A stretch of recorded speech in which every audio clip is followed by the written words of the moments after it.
Dear ardent students of the Gita, we have some exciting news for you. We are launching a brand new Bhagavad Gita podcast with Jayaji. Each episode will bring the Gita's wisdom to life. Whether it's handling life's big decisions or small daily irritations like the Wi Fi dropping when you need it the most, punishing deadlines, or traffic snarls. To receive the very first episode, just click the link in the description and join Jayaji's WhatsApp community. I now request Jayaji to continue with chapter 5.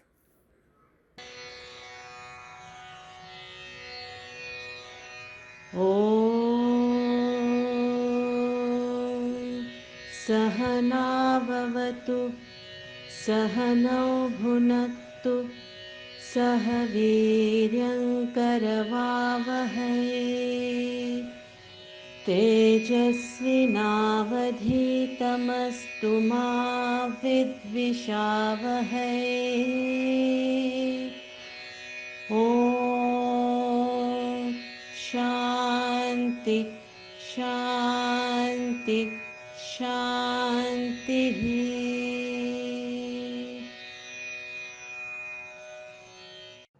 So the 14th verse of chapter 5 says, "The Lord does not cause either doership or actions for the world, nor union with the fruit of action." Then what is happening? What's happening in the world? Nature prompts itself. Nature prompts it. So he uses three words: na kartrutvam, no doership.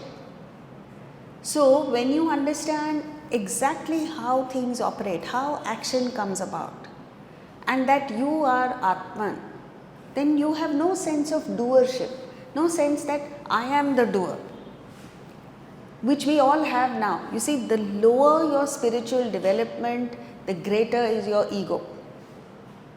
And that destroys you, that finishes you off. So as you develop, you understand that what you're doing is nothing compared to what the whole system is doing.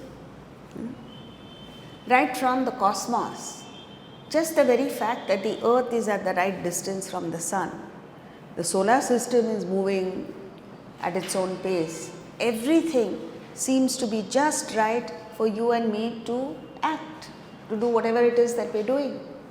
Then come down to the country, that there is law and order in our country, that we can move around freely. Otherwise, what would you do? However talented you are, you need a system, right? That there is a transport system, there is whatever in place for you to do. So when you compare what you're doing with the totality, you understand, I'm not doing anything.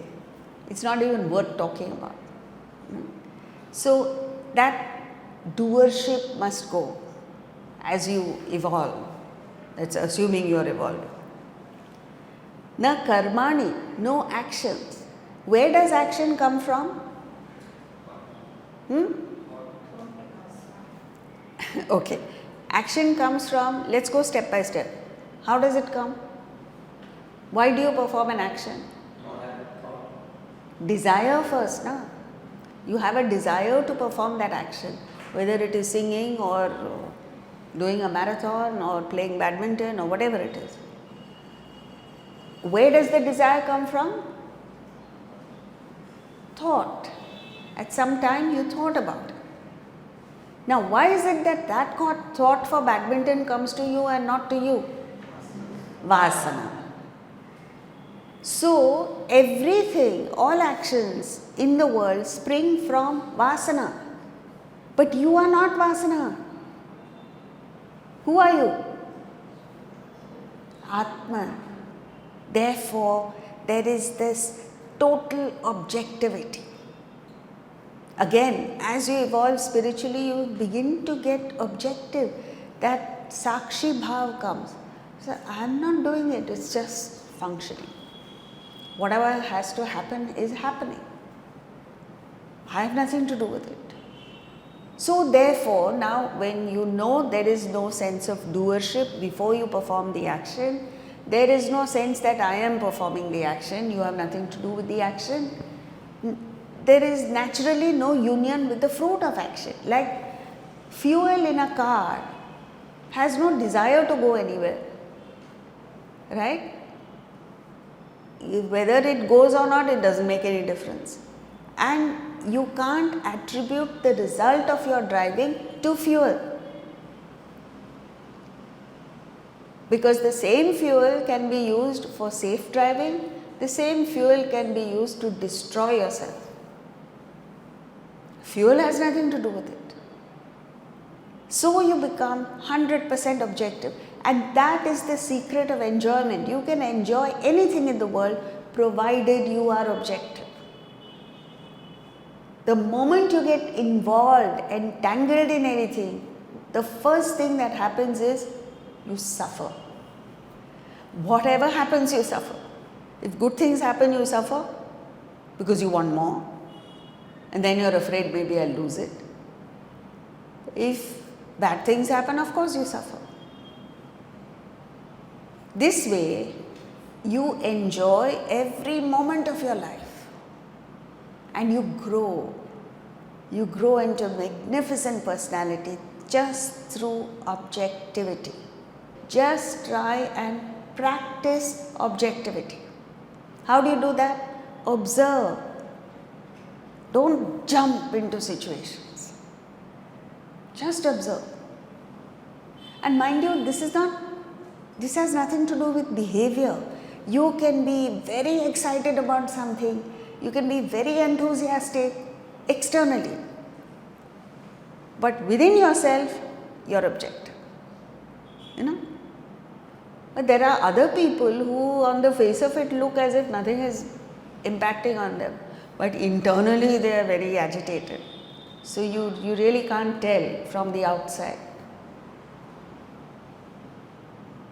And this is the result of growth that he is describing, and it is also the pathway to growth. So we move now with verse 15.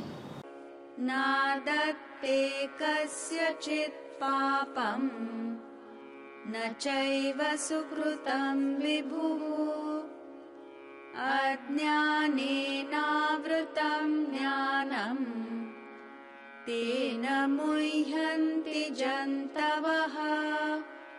The Lord does not receive anyone's sin or even good deed. Knowledge is covered by ignorance. This deludes beings. So, in verse 13, he used the word dehi, means a realized person is living, is occupying the body, but is realized. So, the word used is dehi. The accent is on the body, material things. In verse 14, he uses the word Prabhu, Atman, with reference to the individual. And now in 15, he uses the word Vibhu, means Brahman, that all pervading Brahman in the universe. So he's moved to a state where the individual is not the reference point any longer. You see the transition? It starts with the individual. Then it moves to Atman with reference to the individual. Then the individual is dropped straight, pure Brahman. Just by the use of 3 words, he communicates so much. So that's the thing, you can't say, oh, I finished chapter 5. If you feel that, you've only finished yourself, that's all. Because there is so much depth in it. You have to be able to rise above the body, rise above your individuality and identify with the totality. Then that gives you that relief. Otherwise you're stuck to I, me, my body, and then you say nobody cares for me, nobody has done anything for me. Arey, why should anybody do anything for you? Who are you that the world must come and serve? That expectation itself is ridiculous. And such a person suffers. Oh, I'm in grief. Everybody else is in grief. What are you crying about? So that's the thing. It gives you very subtly lessons in life. Rise above the individual. What are you making a big noise about having a headache? Or a pain in the neck? You are a pain in the neck. So, and the more you think about it, the more you suffer. Yes, you have a pain. Everybody has pain. As long as you have the body, there will be pain somewhere or the other.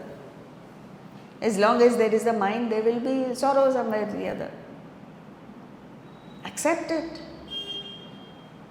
But once you have a purpose in life, once you're on to something momentous, something beyond yourself, then this doesn't matter. What mattered is that India got independence in 1947.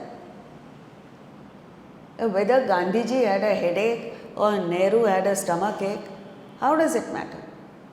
Nobody even remembers it. And these are great men. We're not talking about you and me.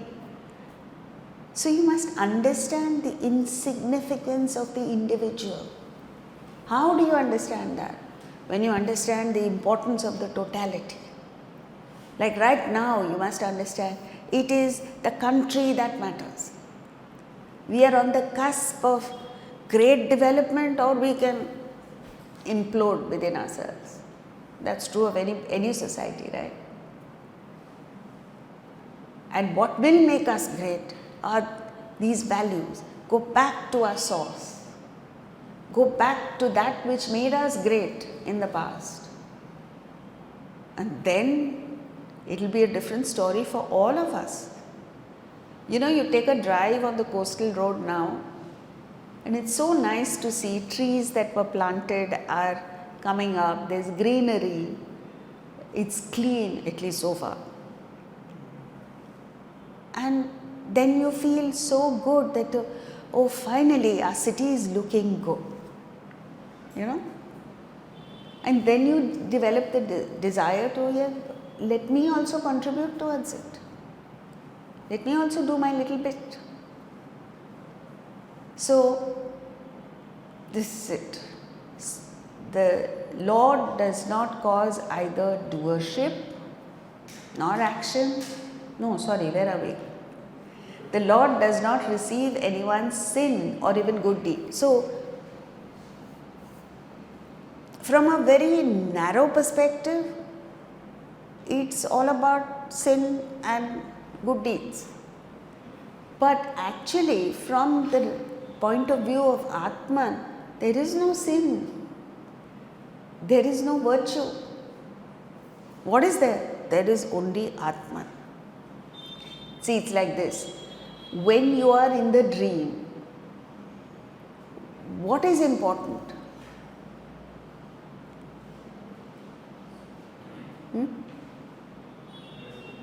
That you should wake up.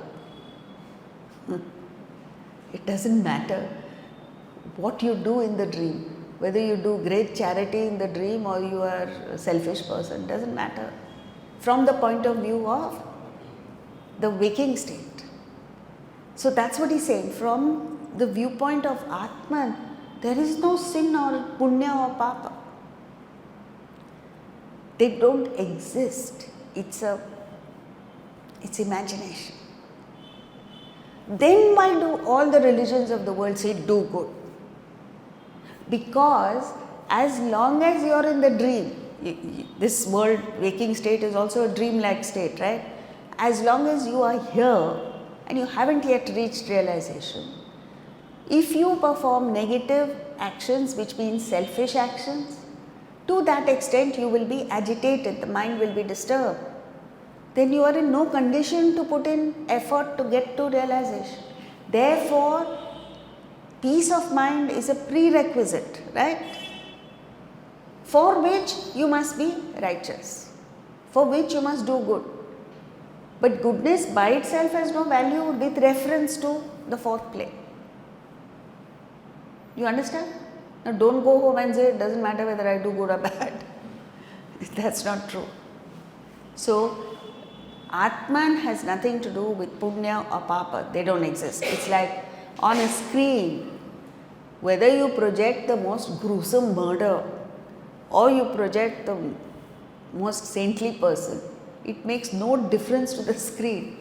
The screen is what it is. But to get to that state, you need to be good. So, delusion, we are all in a state of delusion because we are restricted to the three states of waking, dream, deep sleep. You know, if you dream on a particular day and you wake up straight from the dream, you remember the dream, you remember fragments of the dream. And you wonder, when I was in the dream, it seemed so real, isn't it? You're talking to people, you're interacting with people, they seem solid to you, they seem alive. And then you wake up, the whole thing vanishes just like that. And you're on to a different reality, right? Now, who's to say which of the two is real? That was Janaka's question. That should be our question every time you wake up from a dream. The question that should come to your mind is, which of the two is real? Am I this or that? And as you analyze, you will be shocked that you have no reason whatsoever to believe that this waking state is any more real than the dream, which now you know is a figment of your imagination. So what does it make you? How will you go about life? If the suspicion is there that maybe this is a dream, how will you go about life? Will you go declaring to everyone? Tomorrow morning you wake up and tell your family members, "Arey, what are you doing? Why do you want breakfast? It's all a dream." Are you going to say that? No. You go through the motions.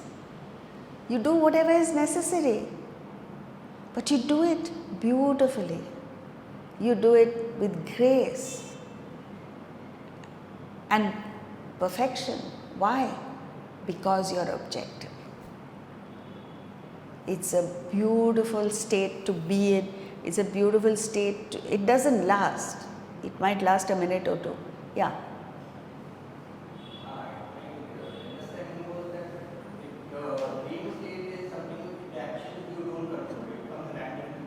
Sorry? The dream state, the action which you perform in that comes Yeah. So that's why I feel the real state is the waking state, because there I can control the action. So we cannot equate.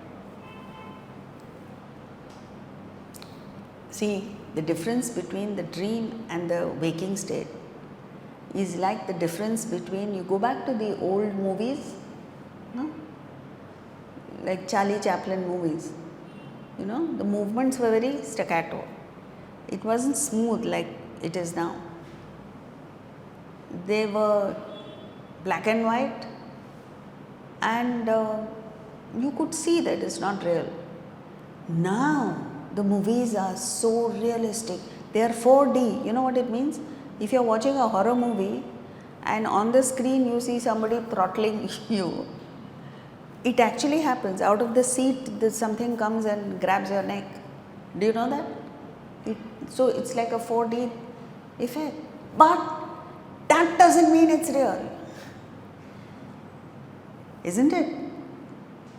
So a 3D movie which highly, advanced technology is used for that, or that black and white movie that you saw 50 years back, both are projections.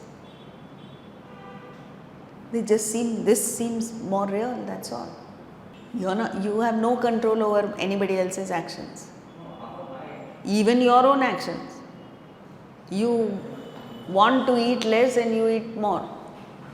You want to wake up and exercise, you're sleeping. There are so many. See, what I'm saying is, that doesn't make it any more real. In that, you're saying you have no control, okay, with reference to the waking, but in the dream you have control, right? See, you have to compare two equals, you can't compare two unequals. You are comparing the dream state from the viewpoint of the waking with the waking state. You can't do that. You have to compare the dream state when you are in it with the waking state when you are in it.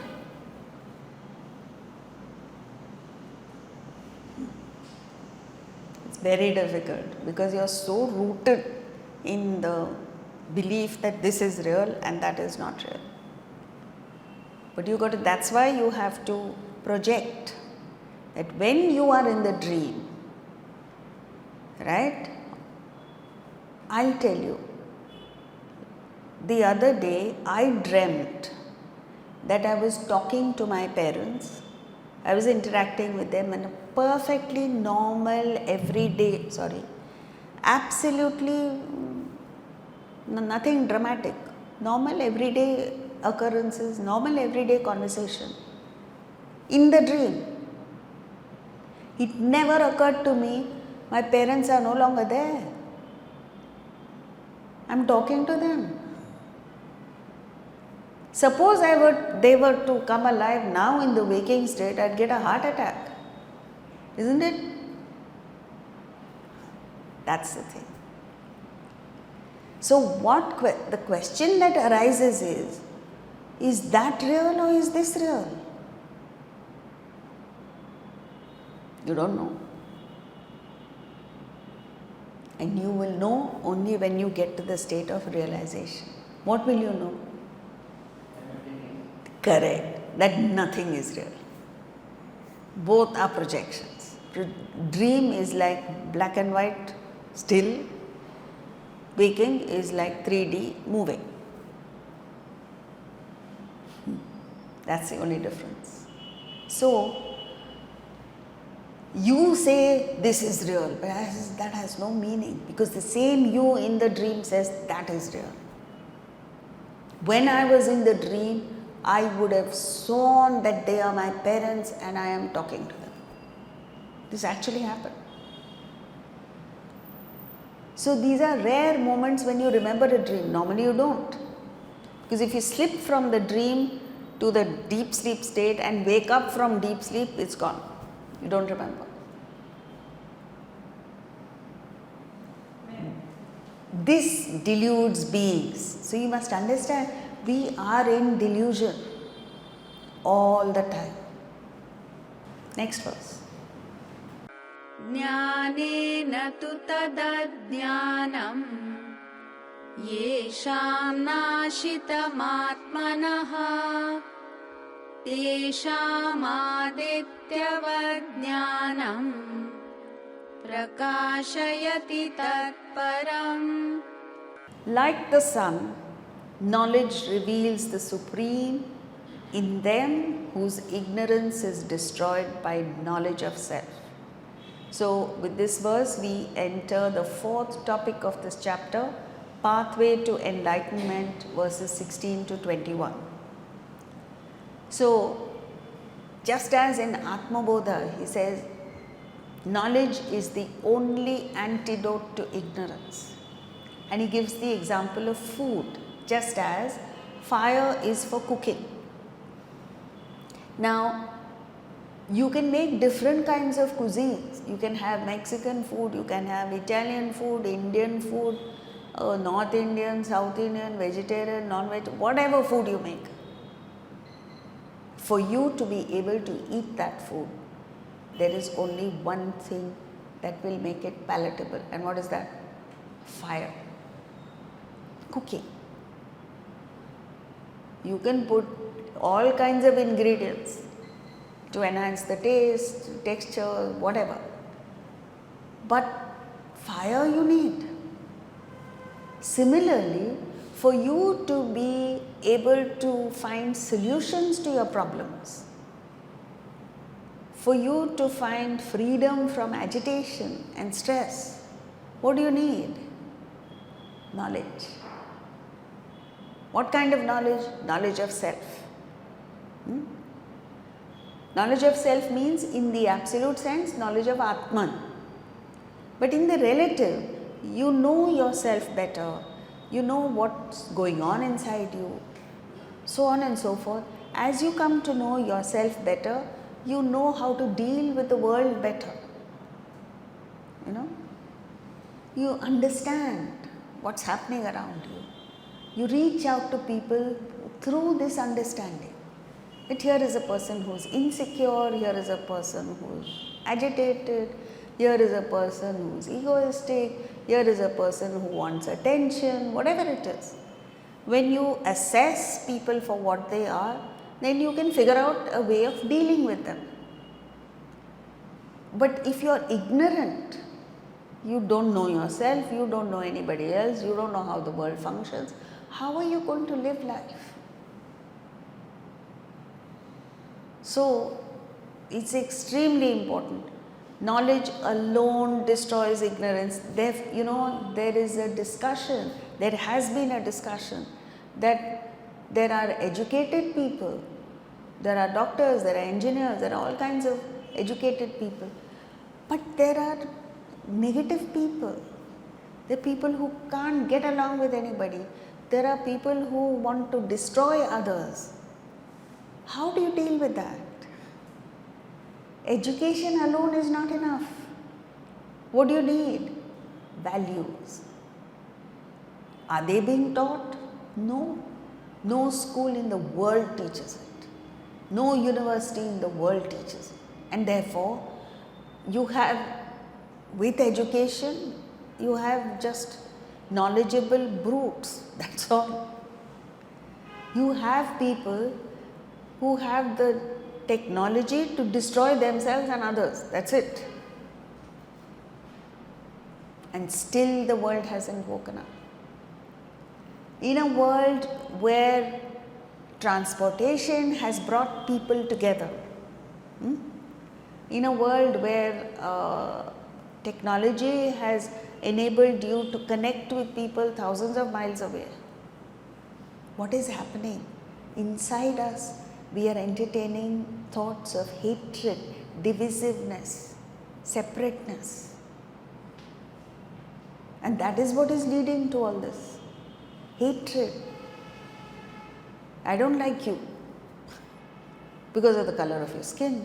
I don't like you because you're doing better than me. I don't like you because you're earning more money than me. What kind of life is this? So everywhere in the world you go, there is hatred. You need, knowledge is badly needed. Every year, every day, every week, you come face to face with this situation where you understand, if knowledge had been there, this would not have happened.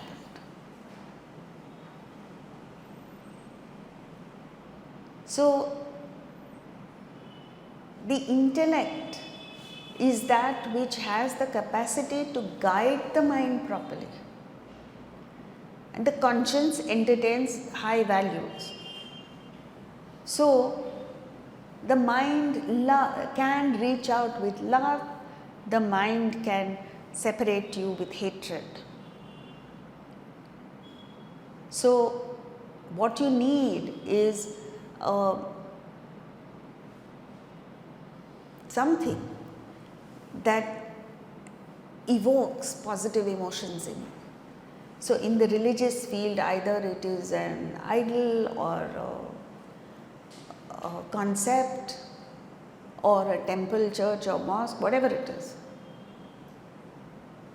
And then you're loyal to that. Or it doesn't have to be religious. It could be a cricketer adores cricket, worships cricket, which is why if the cap is sacred to the cricketer.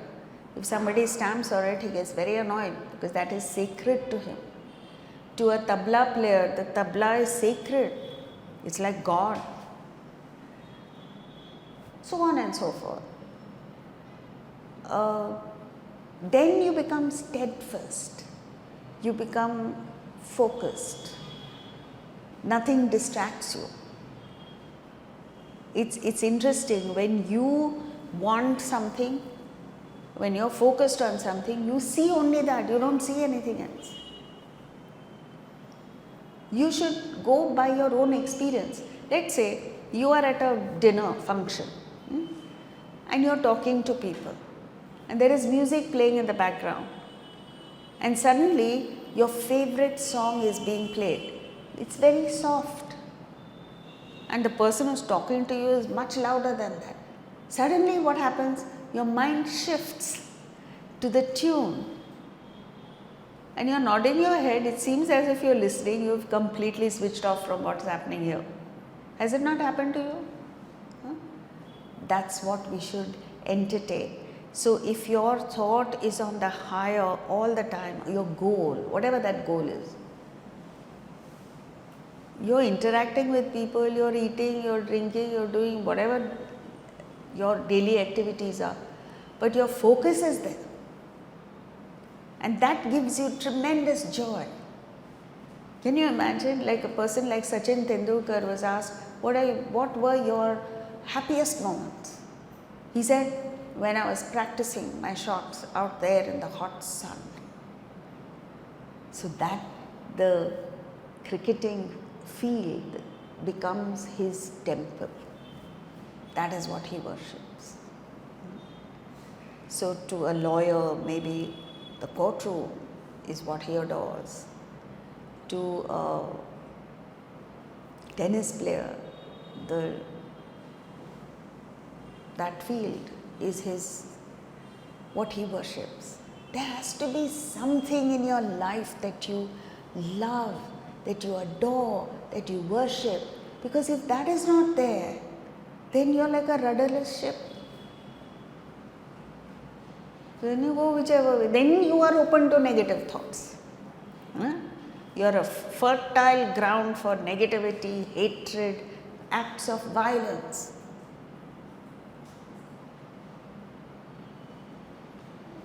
So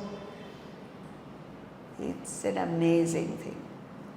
And long before the sun rises, all darkness vanishes. Similarly, long before realization, all your agitations go. Sorrow goes. Therefore, this is the most encouraging verse. You're confident, you're true to your conscience, you're true to your conviction, and you plod along. You don't allow anything to come in the way, whatever it is. And you're not concerned with others' opinions. Let them think what they want, let them say what they want. Then what happens? God is behind you. It's as if the power of Atman is supporting you. And nothing can go wrong in your life. Next. तद्बुद्धयस्तदात्मानः तन्निष्ठास्तत्परायणाः गच्छन्त्य पुनरावृत्तिम् ज्ञाननिर्धूतकल्मषाः.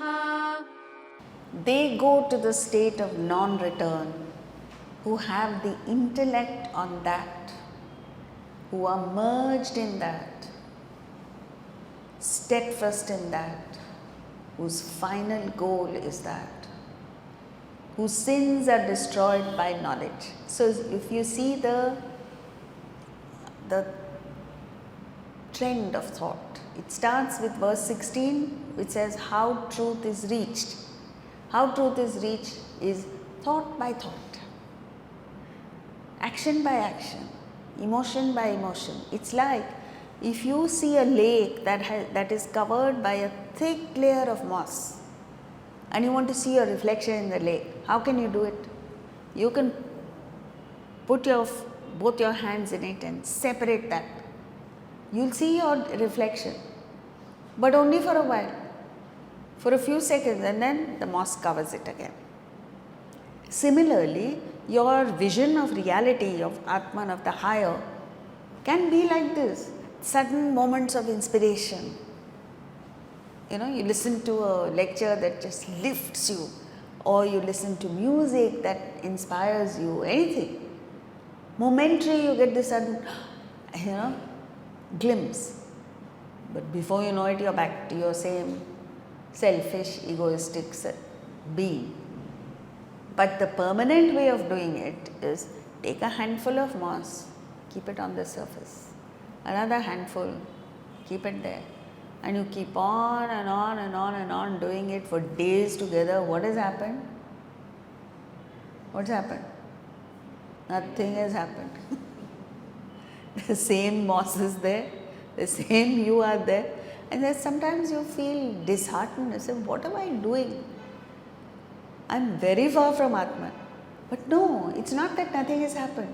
That layer of moss is gradually, slowly becoming thinner and thinner and thinner till that last handful of moss you take and keep it, the moss separates by itself. It's become so thin that it separates by itself.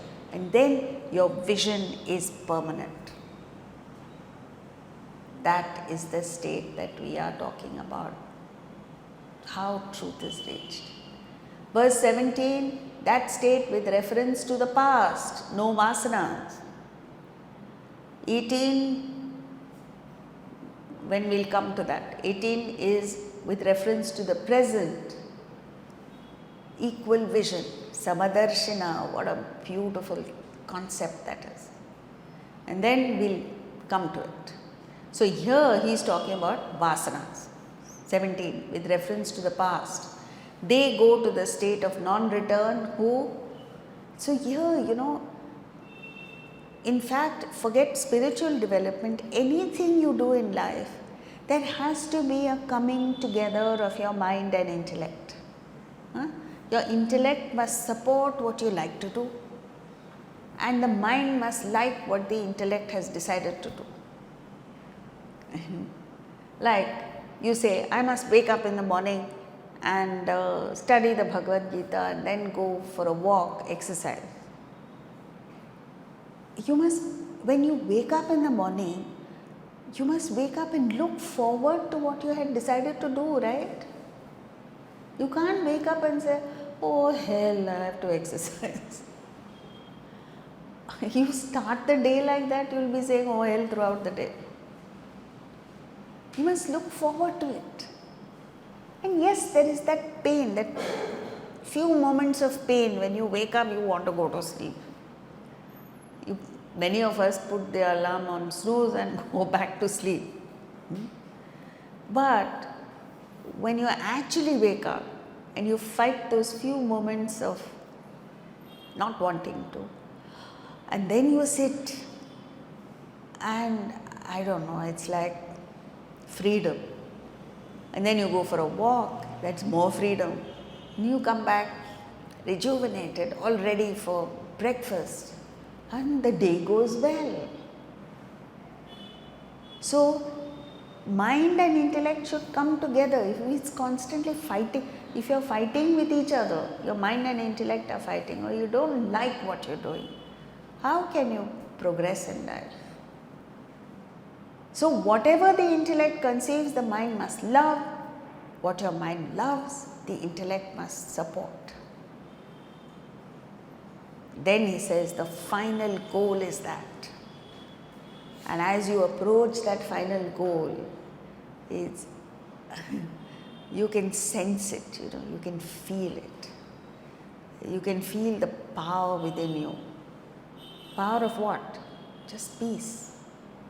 Power of not getting affected by anything that's happening.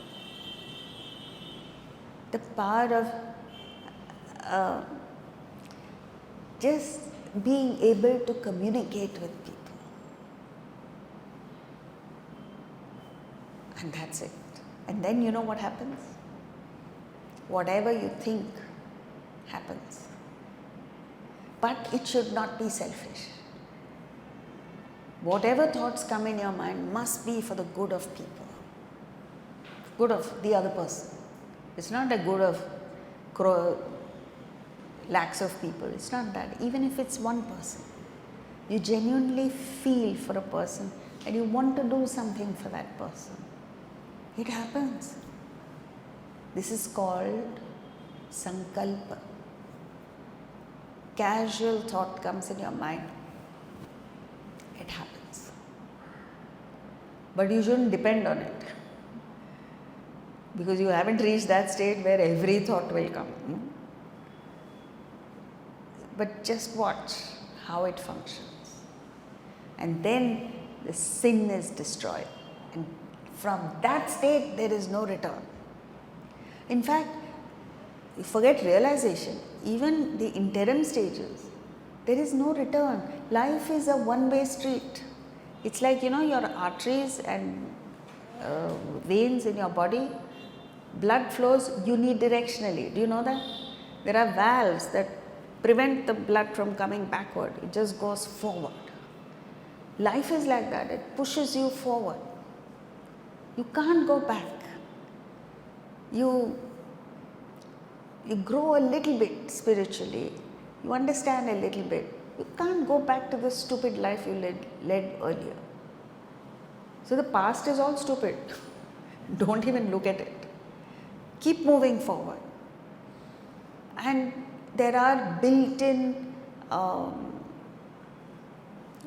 valves, as it were, in your system that prevent you from going backward. So that's why continuously he says, Yad gatva nanivartanti. Once you reach there, there is no return.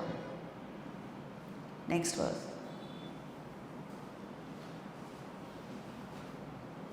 विद्या विनय संपन्ने ब्राह्मणे गविहस्तिनि शुनि चैव श्वपाके च Pandita समदर्शिनः. The wise have equal vision towards a brahmana possessed of knowledge and humility, a cow, an elephant, a dog, and also an outcast. So don't take this verse literally. I mean, you can, but it needs interpretation. We see sharp differences, right? He's giving examples of a Brahmana means a highly sattvic individual endowed with wisdom and humility. And the other end is what he calls a Shvapaka, outcast, means a highly tamasic person, a disgusting individual. And then he gives three creatures, a cow, a dog, an elephant, which represent the three grades of sattva, rajas and tamas. Cow, sattvic; dog, rajasic; elephant, tamasic. That elephant takes a lot of effort to move. Dog is rajasic, is constantly barking, running around. And cow is sattvic. Even if you beat that cow, it's peaceful. So, a wise person is samadarshina. He has equal vision towards all of this. Why? Because he is rooted in the wisdom that everyone essentially is Atma. It's like this. Let's say a child, a boy goes and plays a football match and comes home. Who's at home? The mother and the maid. Both see the child, but both see different things. The maid sees the child and says, "Oh God, this fellow has come with dirt." What does she see? The dirt. What does the mother see? my son. And she sees the son, she is filled with love. She says, hi sweetie, come give me a hug. Arey, the boy gives the mother a hug, or half the mud is transferred onto her. But it doesn't bother her because she sees the son. Now the question is, do you function like the maid or do you function like the mother? When you see people, what do you see? Do you see the dirt and filth? The vasanas, the desires, the actions, the foolishness? Or in and through that, do you see the divinity that's pulsating in the person? Okay, you may not see divinity, but at least you see goodness. Just as the mother sees my son, you should be able to see my sister, my colleague, my fellow traveler, you see a connect. Many years ago, I had to travel to Pune, Lonavala a lot. So, I used to take the Deccan Queen up and down. And in those days the roads were so bad that everyone travelled by train and the trains were packed out. You consider yourself lucky that you find place to put both your feet. Otherwise you had to stand like an ostrich on one foot. Under these circumstances, there used to be in the first class compartment, okay? No, not first class, the benches. There used to be a lady who travelled regularly, and these Deccan Queen regular people, oh my God, they're so possessive about their seats. She would sit there spread out. Now the bench was such that it was meant for 3 people, but if you squeezed a little bit, you could accommodate a 4th person. She would refuse. I think some 3 years I was travelling up and down, I have not seen that lady give her seat to even one person on any journey. Once, train was packed, and at some station, 2 ladies got on and they spoke Bengali. Suddenly, this lady, who never gave her seat to anybody, got up from her seat and started screaming, Esho, Esho, Esho. Means come in Bengali.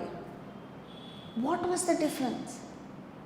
She called that lady and made the others push, because she was a bully, and gave that seat to that Bengali lady.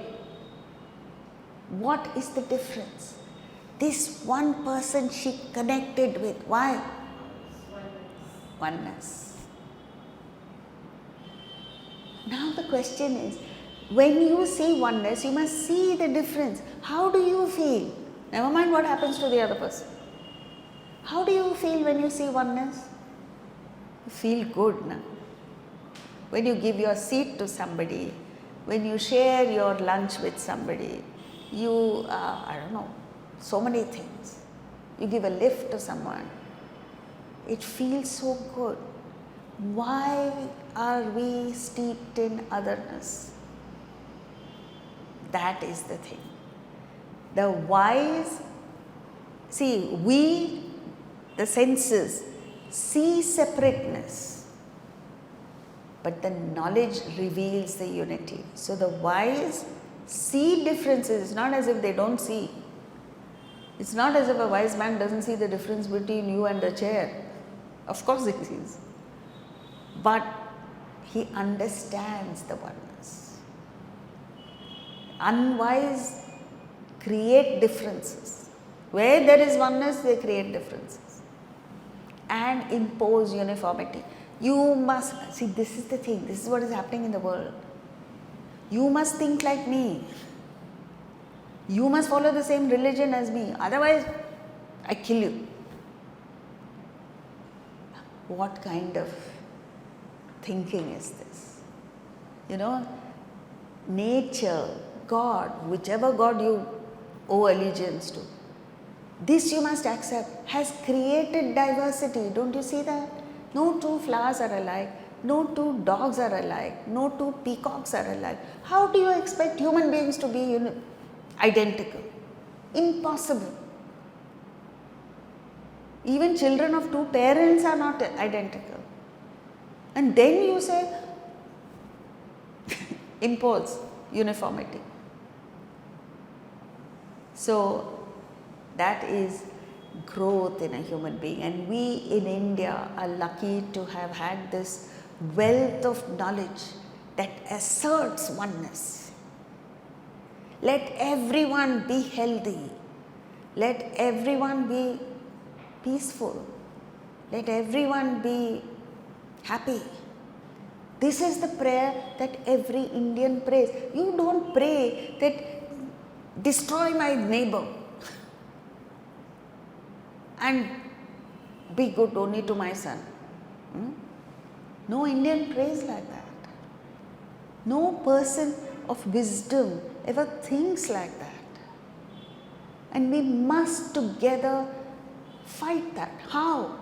Create, just as in your intestines, there are the normal flora of the intestine, means there are bacteria in your system which are positive.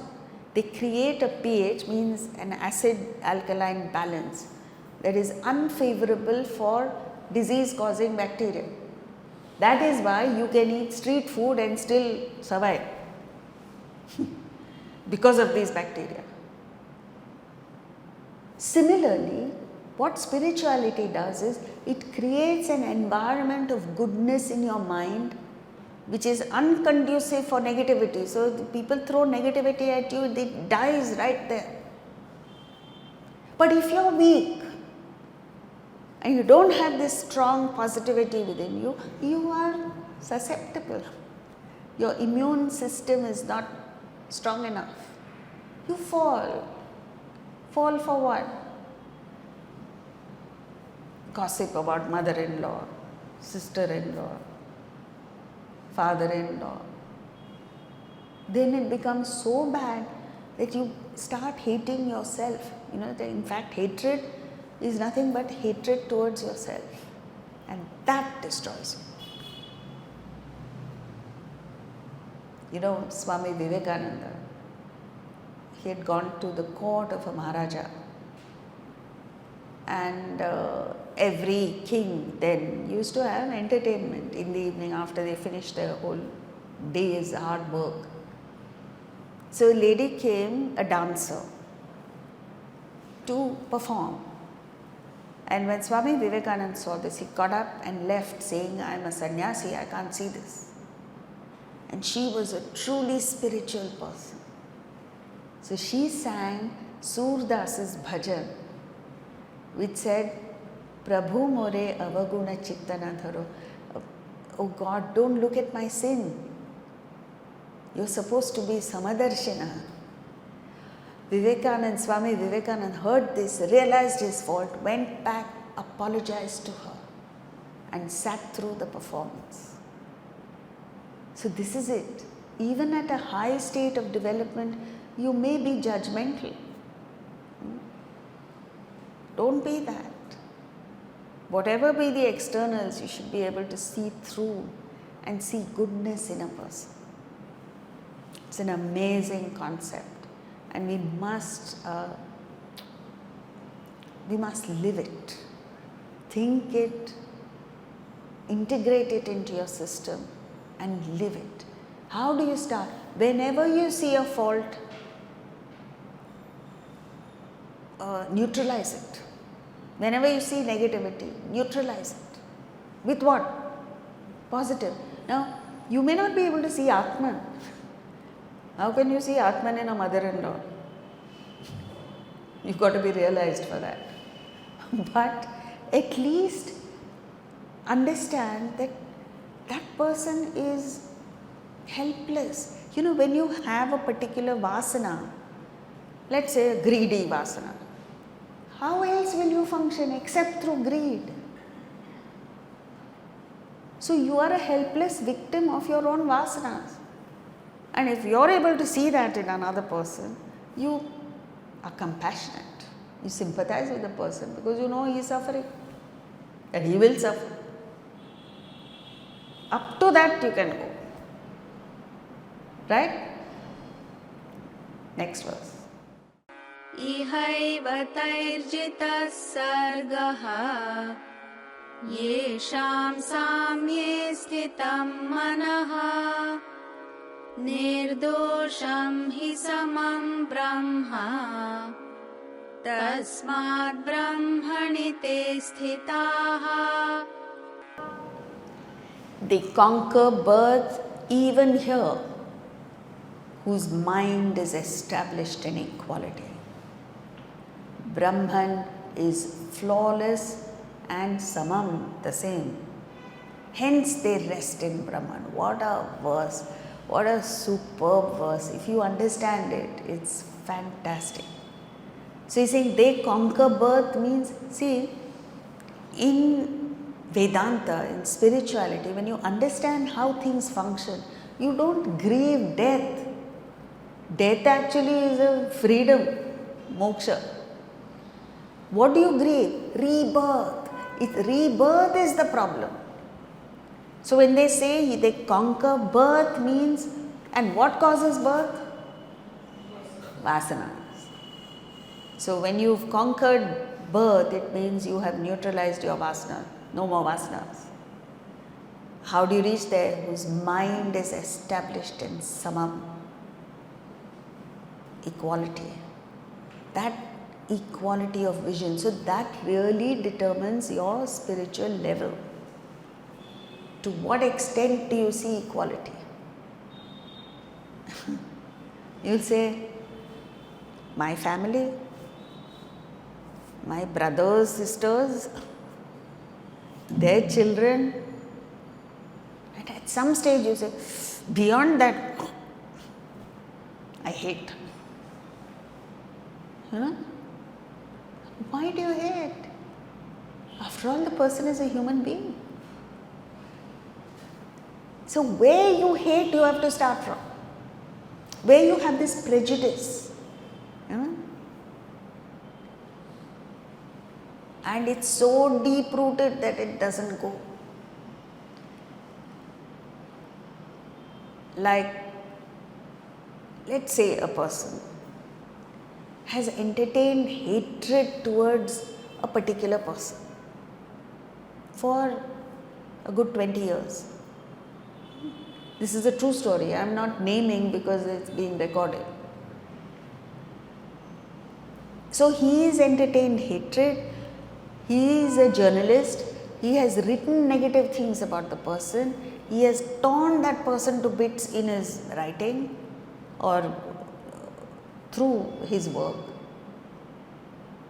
And now he is suffering.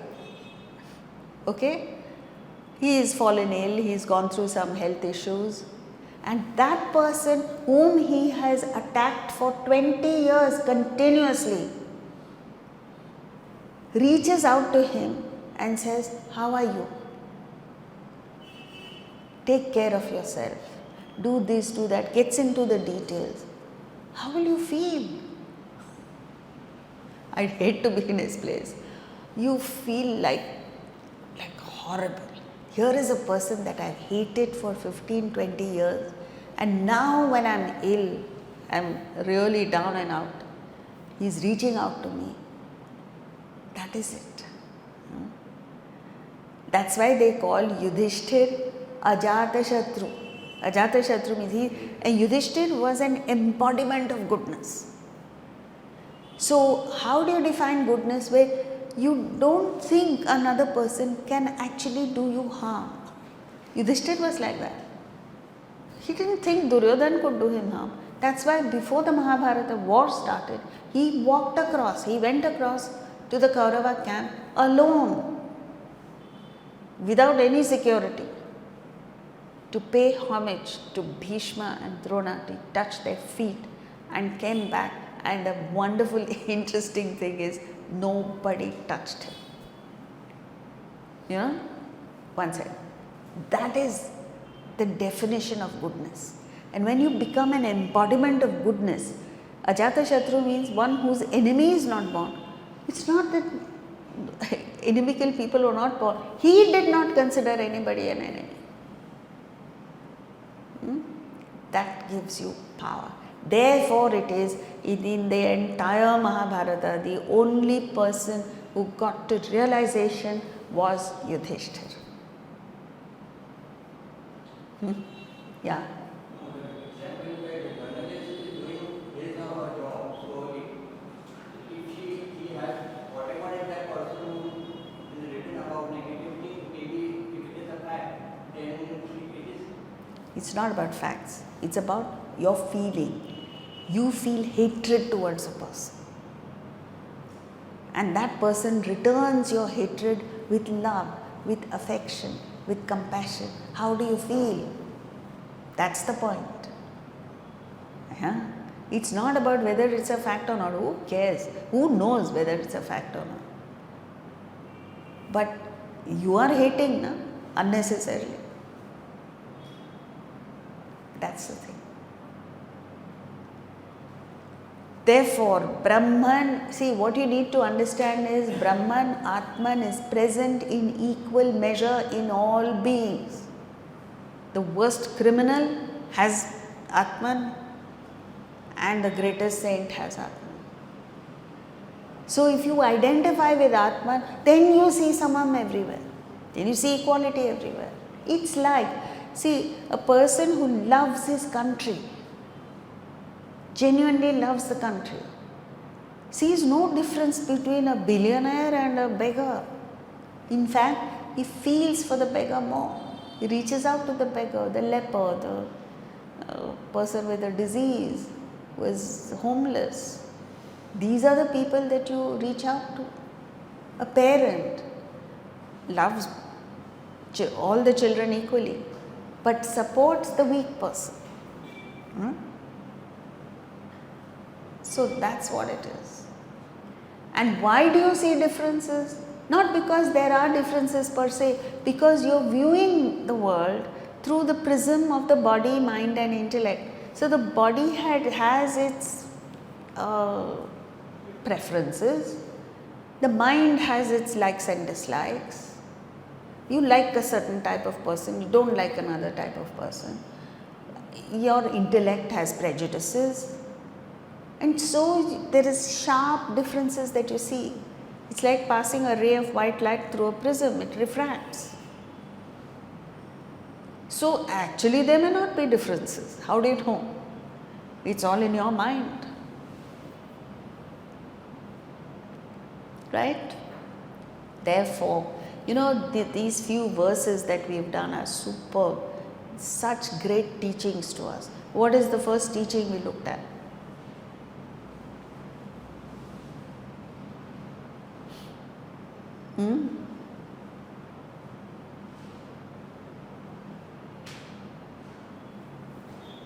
Same thing. One is Samadarshi. To be able to rise above our hatred, our dislike, our prejudices. But madam, sometimes it may happen that people may take us for granted. That also can happen. People may take us for granted. Yes. So therefore, now here we are talking only about our feeling. We are not talking about manifesting. So when it comes to manifesting your vision, this vision, you must use your intellect. Like Krishna did. Krishna told Arjuna to kill. Kill what? Unrighteousness. Eat the sin, not the sinner. And with love, not with hatred. You try.